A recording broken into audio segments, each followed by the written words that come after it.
minutos continuamos aquí en los estudios de Informales y para mí es un placer presentarlos a ellos, como todos los miércoles, los historiadores de Informales. Estamos hablando de Leticia Codazzi y Eduardo Casillo-Diuk. Buenos días, bienvenidos. Bueno, buenos días, gracias nuevamente por estar acá. Sí, la verdad que es un placer tenerlos, siempre con temas muy importantes que nos remontan a la historia. Y hoy vamos a hablar de la independencia en distintos lugares, ¿no? Claro, cuando uno por ahí se refiere a las distintas fechas patrias, no se contextualiza, y uno dice 25 de mayo por acá, 20 de junio por allá, la bandera 9 de julio por allá, 17 de agosto, pero en realidad es todo un proceso, ¿no? O sea, la Revolución de Mayo es un proceso, y no fue solamente un día el 25 de mayo, es todo un proceso que se extiende en un tiempo determinado y podemos hablar del proceso revolucionario hasta 1820.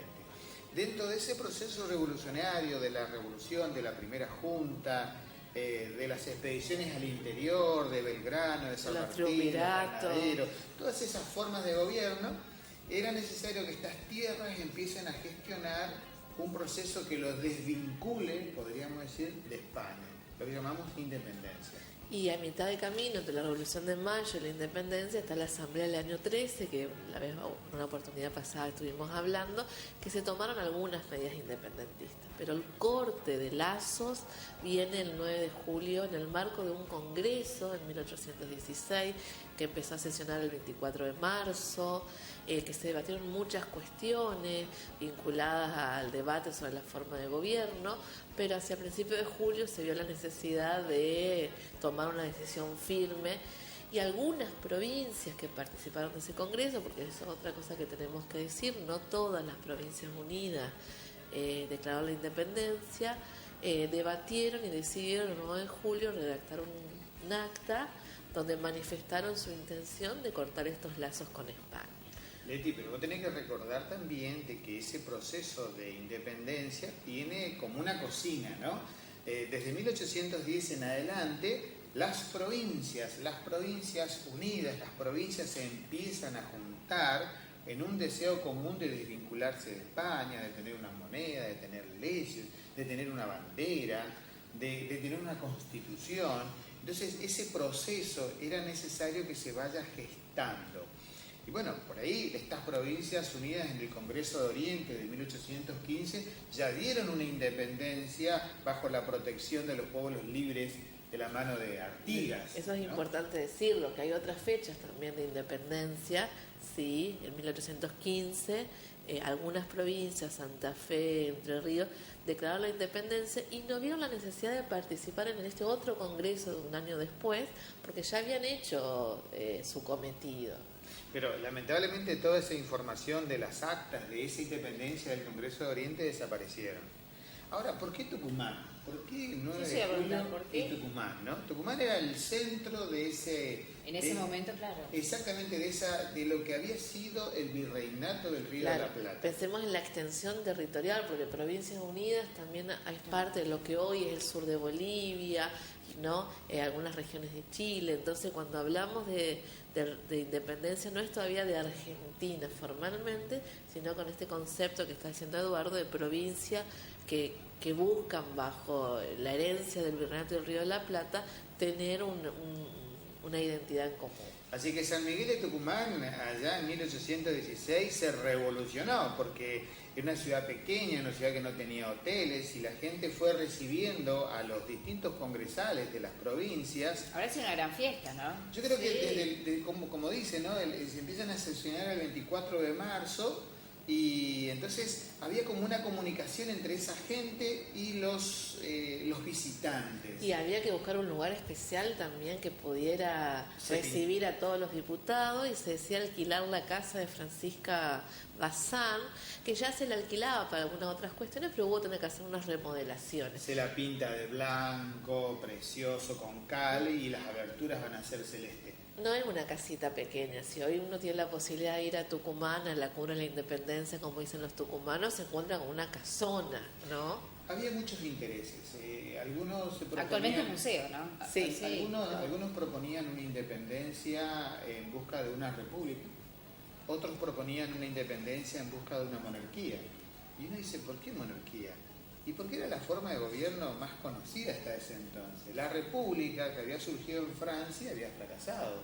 El único modelo republicano a seguir que estaba vigente era el modelo norteamericano. Entonces esas van a ser las distintas posturas que se van a dar.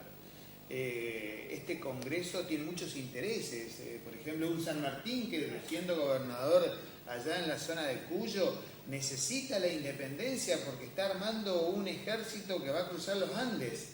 Y ese ejército tiene que tener un Estado, tiene que tener una formación sólida, porque si no es un ejército ¿de qué?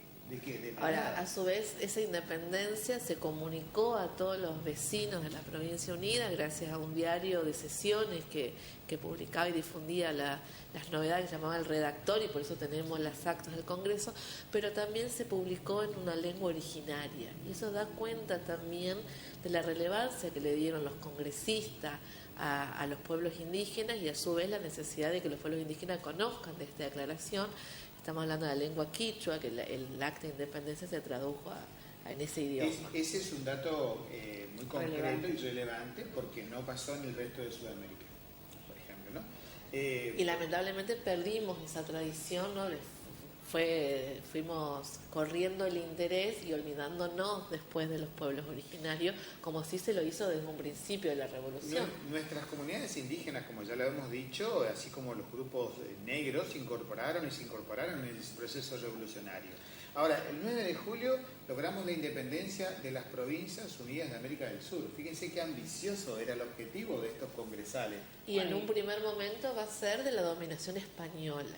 Y unos días después se decide agregar, ¿sí?, de cualquier otro país que quiera, ¿no?, dominarnos. Bueno, y gracias a eso es el reflejo de lo que son hoy las provincias. También. Cómo necesitaron de eso para hacer lo que somos hoy por hoy, ¿no? Y un concepto asociado a independencia es el de autonomía, y que por ahí suelen confundirse, ¿no? Es decir, estas provincias se unen respetando los intereses, las leyes, la identidad de cada una de ellas.